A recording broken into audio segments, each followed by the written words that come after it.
হে everyone, তো দেখো আজকে সকাল সকাল বাবা কতগুলো লোটে মাছ নিয়ে চলে এসেছে। তো ভাবলাম মায়ের হাতের এই স্পেশাল রেসিপিটা তোমাদের সাথে শেয়ার করি। তো দেখো এখানে মা মশলার জন্য নিয়েছে কাঁচা লঙ্কা, টমেটো, আদা, রসুন আর একটুখানি পেঁয়াজ আর দিয়ে দিচ্ছে গোটা জিরে।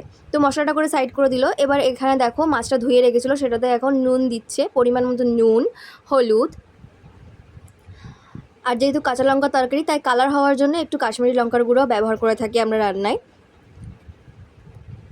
আর যে মশলাটা করে রেখেছিলো এবার সেই মশলাটাও দিয়ে দিচ্ছে, আর দিয়ে দিচ্ছে একটু সর্ষের তেল। এবার এগুলো দিয়ে মা বেশ ভালো করে পুরোটাকে মাখিয়ে নিচ্ছে।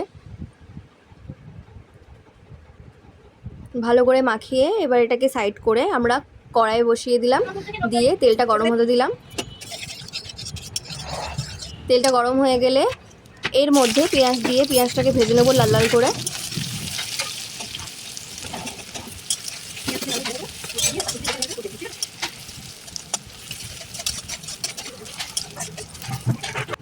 দেখো পেঁয়াজটা বেশ লাল লাল হয়ে গেছে। তো এবার আমি মাখিয়ে রেখেছিলাম যে মাছটা, ওই মাছটা এর মধ্যে দিয়ে দেবো। আমি পুরোটা ঢেলে দিলাম। ঢেলে দিয়ে এবার একটু হালকা করে নাড়িয়ে দেবো, বেশি নাড়বো না যেহেতু এই মাছগুলো এমনিতেই ভেঙে যায়। তো এবার দেখো নিজে থেকে কতটা জল বেরিয়েছে, আমি কিন্তু একটুও জল দিইনি। তো এই রান্নাটা একদমই আগুন কম রেখে করতে হবে, আস্তে আস্তে ফুটতে থাকবে, এরকমভাবে যখন টেনে শুকিয়ে আসবে তখন এটা নামিয়ে নেবে। তো দেখো একদম রেডি।